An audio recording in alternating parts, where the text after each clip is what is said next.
Okay, we are now recording. And this is July 17th. This is session number 4 on the Punnett Square and genetic diversity. And we also call this How Not to Have Ugly Babies lesson. So we are going to be looking at genetics in this.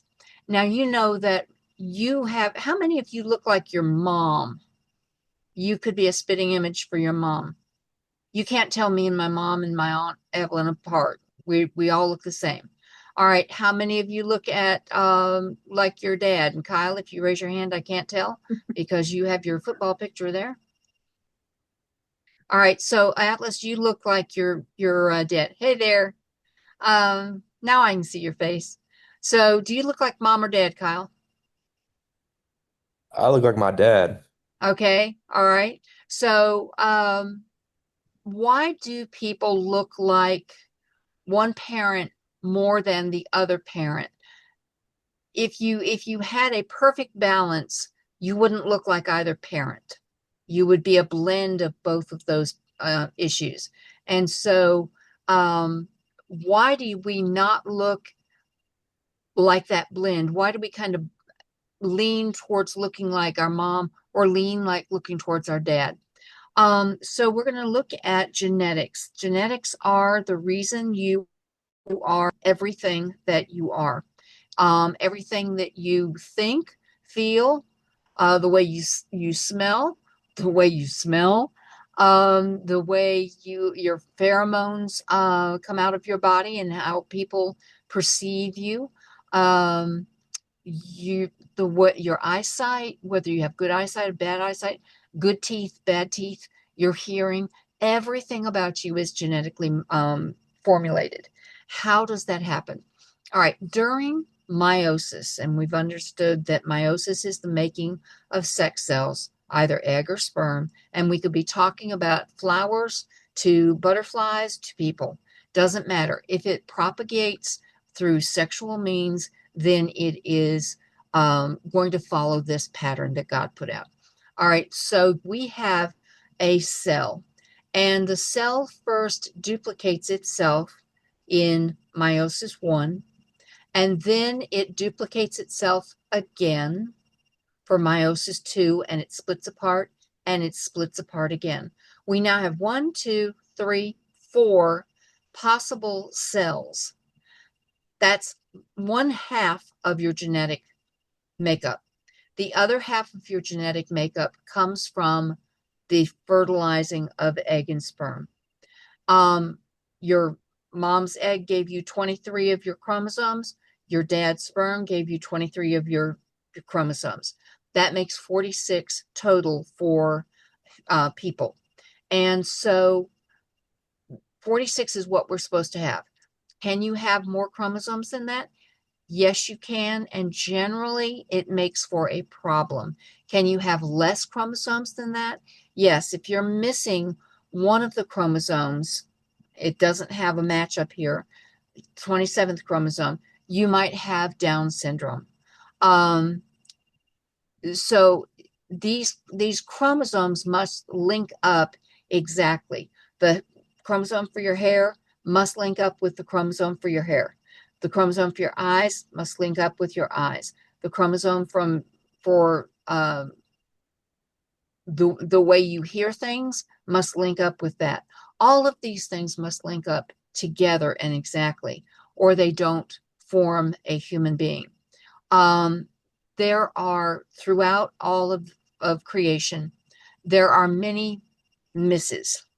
Um, in other words, you could have a plant that has the chromosomes from the female, the chromosomes from the male plant, part of the plant, and they don't match up. Somehow or another, they just don't match up. That will not produce seeds.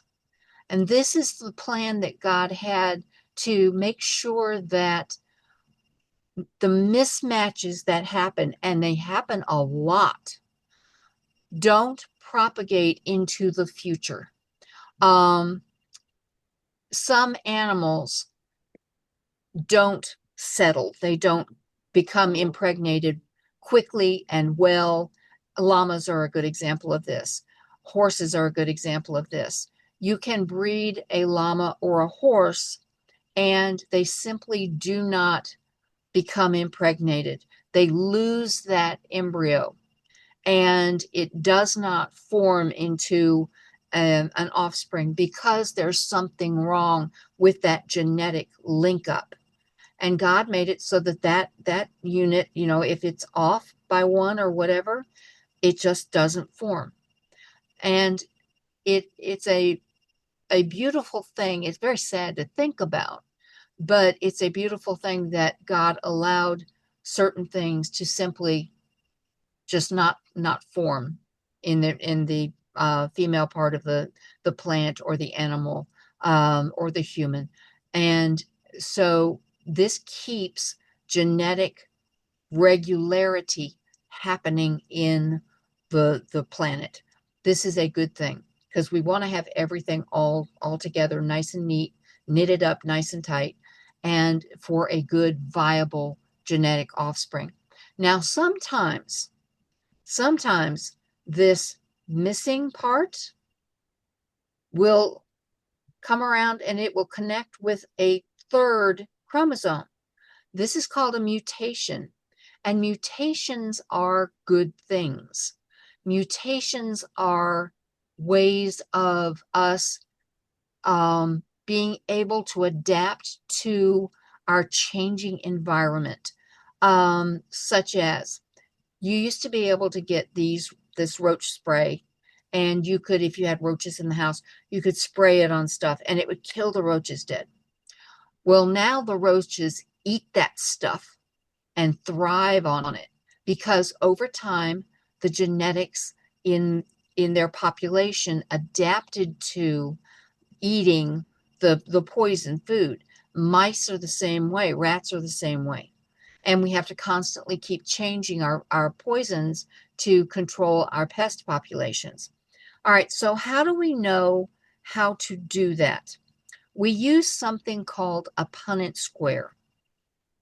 A Punnette square is real simple. I hope you can be able to see this.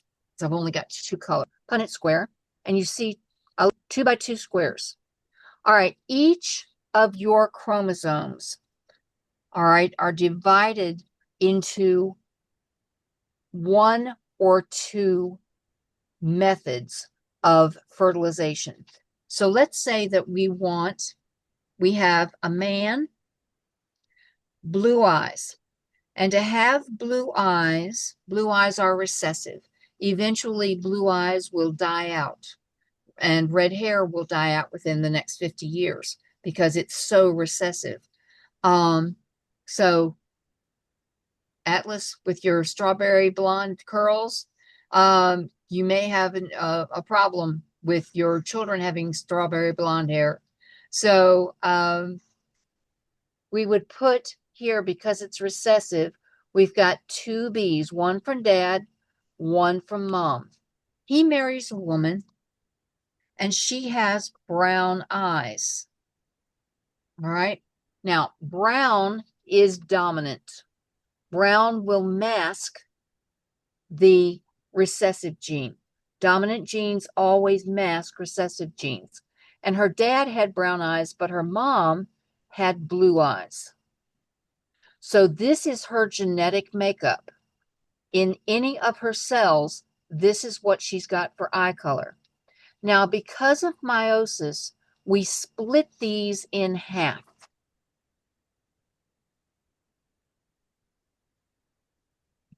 Because one is going to go in one egg and one is going to go in another egg. So one is going to go in one sperm, one's going to go in the other sperm. And we take this divided genetic makeup and we're going to move it over here to our Punnette square. So draw this out. If you've got a pencil and paper, draw this out, or make a note on your phone. Draw a 2 by 2 square or something like that. Going to be hard for you, Emma, isn't it? A little bit. When you get back, you might flip on the recording and just grab this little section right here. All right, so Because of meiosis, we're going to split this apart. We're going to put dad up at the top. We're going to put mom at the bottom here along the side so that it looks like this. So copy that. We divided this up because in meiosis, this is going to get split in half. This is mom with brown eyes and the one allele for blue eyes over here. Now, all we're going to do is we're going to multiply these across. Just multiply them across. So in our first box, we're going to bring that capital B straight over and that lowercase b straight down. So B over, B down. What color eyes does this baby have?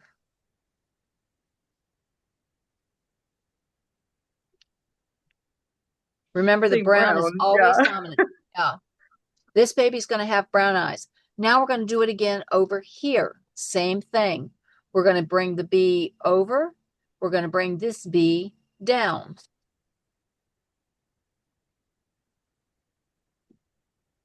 What color eyes does that baby have? Brown. Brown. Again, one more time. We're going to bring that B down and this B over.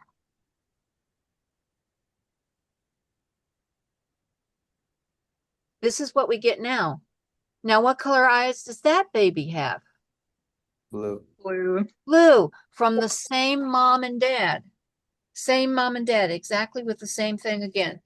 So you can have a brown-eyed parent and you can get blue eyes in this family. All of my siblings have blue eyes because both of my parents had blue eyes, except I have green eyes. So somewhere along my genetic background, and my mom has green eyes. I said blue, I meant green. Somewhere in our background, about 5 or 6 generations ago, we had a brown-eyed person, and that allele happened to show up, and I ended up with bright green eyes. My mom's got bright green eyes. So this is called a Punnett square, and it's how we figure out what offspring are going to be. Now, when I used to live in Lexington, Kentucky, I had a dog kennel, and I raised chows. I wanted to have, I was breed chows that were smaller. So I took, let me draw another Punnett square here.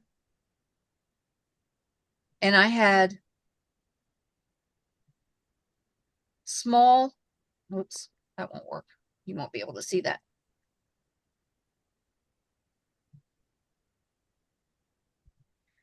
I took my smallest male dog, and I bred it to my smallest female dog. Because I wanted, chows generally come in at about 60 pounds, 40 to 60 pounds. I wanted 20-pound chows. I really wanted to make chows pocket dogs or smaller dogs so that they would be more cuter, frankly. So then if I go through and I do this without my doing anything at all, tell me what is the percentage of small dogs that I'm going to get? Small is recessive, so it would be small s, small s. Can you figure this out one by yourself?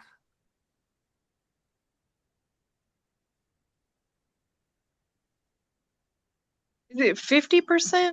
Exactly. I've got 50% chance of getting small dogs. Now, I didn't get my small dogs. So most of the puppies had the larger gene in them in the breeding, and did not carry the 2 recessive smaller dogs. They were pretty much regular sized dogs. But I did get something very rare. I got,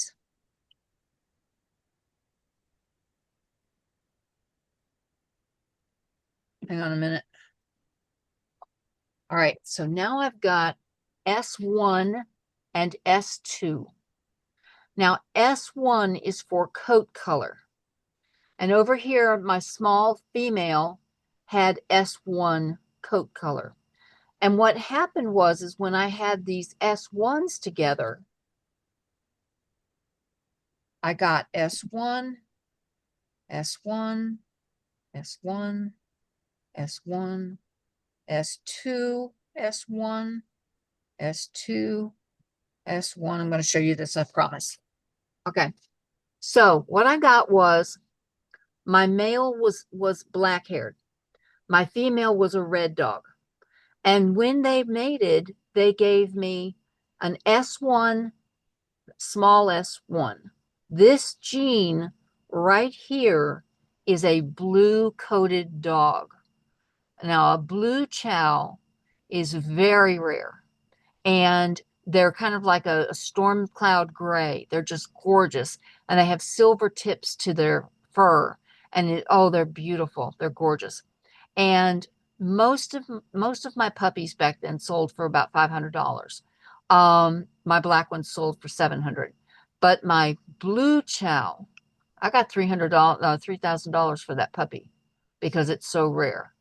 So this is how I used my punning squares, even back, 40 some years ago now. 40 years ago, I I used these Punnett squares to figure out, do I even have a chance of getting a small blue dog or a small dog at all? And I thought that I had a good chance, but I didn't. I didn't. The genes just didn't work that way. And that's one of the things about genetics is you don't know. You can have an idea what you've got, what you're going to get, but there are active genes and inactive genes. There are genes buried along your DNA that have not been turned on for 1,000 years. I mean, you're going back in time from your ancestors to your greats to your great greats to your great great greats and all like that. And 1,000 years ago, one of your people was like the smartest human on the planet, and it was genetically motivated because it was something about their brain that made them so smart. Eventually, this could even be your kids. You could have that genius person. You could have your very own Sheldon Cooper, right? From Big Bang Theory. If that gene, that sleeping gene, happens to come and pop up. Now, another sleeping gene is our immune system. And the genetics, whenever we get attacked by a virus, it becomes part of our DNA. COVID, people who survived COVID now have that gene link somewhere in their DNA that they survived that. So if we get COVID again, the chances of more people surviving are greater. Now, if we get a new type of virus that has no link up in our genetic makeup whatsoever, it could be deadly for us. So we need to know what our genes are. It used to be it was thousands and thousands of dollars to have your genome done. Now it's $500. They take a drop of blood, they run you through a machine, and within a couple of hours, your entire genetic profile is all laid out in front of you. You will know exactly, are you going to have a heart attack or going to have heart issues? Are you going to have cancer? Are you going to have this? Are you going to have that? Are you predisposed to have arthritis? They can tell all of that just by looking at your genetic makeup. So knowing the genes that make us up is very, very important. Okay, so now I'm going to turn it over to you. What questions do you have about genetics? I had a question from the Punnett square you were making with the like brown and blue eyes. Yep. It like whenever one of them is dominant, can one of them be like dominant and also does that come from that person's parents? Like if like for example, whoever had the big B and the little B, is that because their parents had brown and blue eyes, but if they would have both had brown, it would have been two big Bs? If it yes, exactly. If Okay. both parents had brown eyes, they could have the child could have B, capital B, capital B. Okay. We call that prime, B prime, B prime. Um, and then, but if the parents had capital B, lowercase b, your grandparents had brown and blue eyes, then you still have that chance of having a blue-eyed baby. That's why Yeah, that was my sometimes, that was gonna be my question. oh, okay, That was all gonna be my right. question. If like your grandparents had could like tie into that. Uh-huh, uh-huh. Sometimes you can find the majority, I'll put it this way, the majority of Japanese people have brown eyes and dark brown hair. But occasionally, because of genetics, you will find a Japanese person with a slight red tint to their hair and blue eyes. They call them storm eyes, and they are considered extremely beautiful. Maybe they have buck teeth, but they're still extremely beautiful. Um, I got a little bit of that because I'm Japanese. oh, I really? got Okay. So yeah. have So you like ever the sun, seen well, I you get probably live in a community that has a lot of diversity in it because you're in Washington. Okay. So, and Oklahoma has a lot of diversity too, as well, with the Native Americans and the immigrants that have come in. But Kyle, have you ever seen any Japanese or Hawaiian with that are Hawaiian, not imported um, Western people. Um, an actual Hawaiian with blue eyes. Have you ever seen that? oh not a pure Hawaiian, but most kids that are more like white complected. Like I have a little brother, he's white and but he's Hawaiian and he has blue eyes. Uh-huh. Well, all right, now, all right, that brings up something. I want you to look at me, right? Yeah. This may be a little on the um uncomfortable side, but I'm fine with it. I'm going to ask you a question that I am fine with your answer. All right, no matter what answer you give me. What race am I? White. White. What do you think, Atlas? Yeah. Okay, Emma? Yeah, I would say white. Okay, you're wrong. Do you know that? You're wrong. My father is Native American. I'm half. My mom is white and I look like my mom. My father is Native American, but he has blue eyes. He's what we call Apache, Chiricahua, and they have blue eyes. So this is a Native American tribe with blue eyes. And so when I got the genes from my dad, I mean, I have very Native American feet. They're very square. But the rest of it is my mom. I look like my mom. And my mom comes from Irish and Scottish lineage. Hi, Bethany. Um, and that's why I have the look that I do.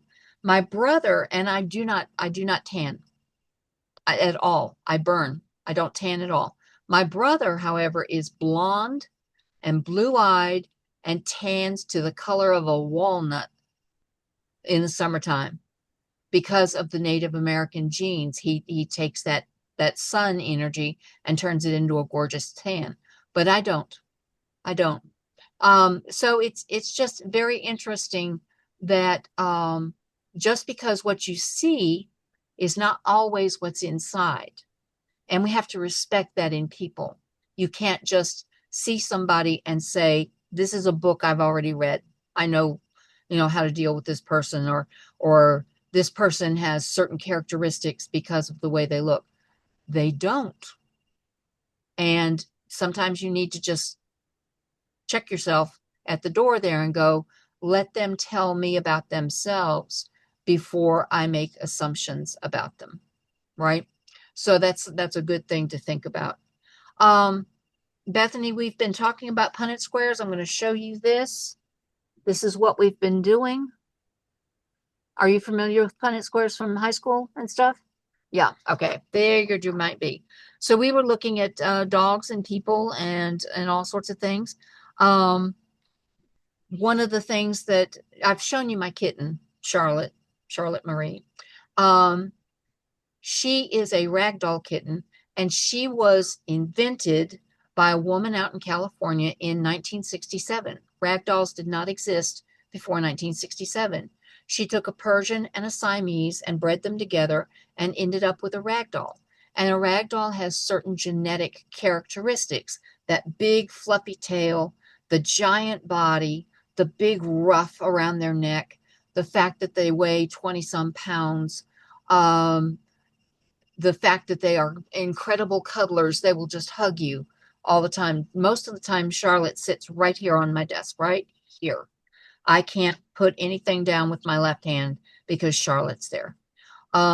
She's hiding tonight because she got shots today. But this is a made up thing. Black Angus cattle and red cattle with white faces, Hereford cattle, are genetically designed animals so that we can get more milk, we can get better beef quality, and all like that. So genetics is a fun little thing to play with.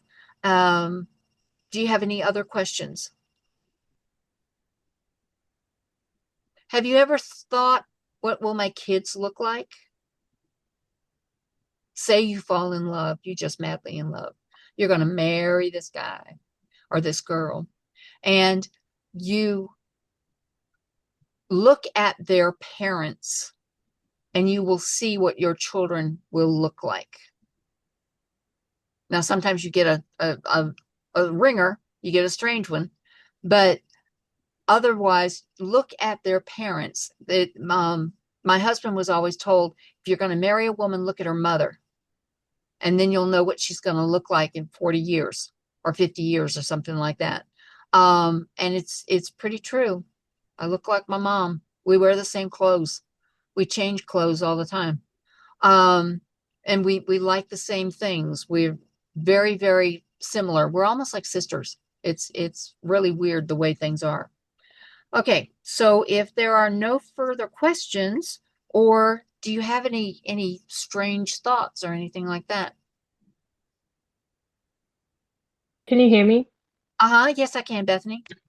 Okay, so it was kind of funny you said that about like uh kids looking like look at your spouse's parents because when I had my first daughter, whenever so like I mean, if you have kids, you know, it's a crazy event and usually the husband gets the baby first, you know, when they bring him back over from being weighed. So I hadn't really seen her since she'd been cleaned. And my husband was like, she looks just like you. And I was like, what, really? And he turned her around. I was like, oh my gosh, she looks like my dad. It was really funny. And I'm pregnant right now with our second. So I'm excited to see if she looks more like my husband and his side or me and my side. When are you due? December 6th. Oh, not very long. Have you got the nurses? No, kind of. She's going to be in our room for a while because we're in a two-bedroom right now. Uh-huh. So once she's sleep trained and like sleeping through the night well, we'll move her into her sister's room. Uh-huh. Oh, that's so sweet to But have sisters. Sisters are wonderful things. Sisters and brothers, that's a blessing of God. You know, I look at the large families from the Old Testament, 12 sons, and they don't mention how many daughters. There were a whole lot of daughters too. oh So yeah. so then we have lots of big families and all like that it's really neat to have large families and have lots of siblings. Um, so anyway, all right. So if nobody's got any more questions or anything like that, then we will conclude. And I will see you next week when we talk about cloning and evil scientists and have all of that information. Okay. So everybody have a wonderful weekend. I'll see you next Thursday, same time. Bye bye. Bye. Bye bye. Bye.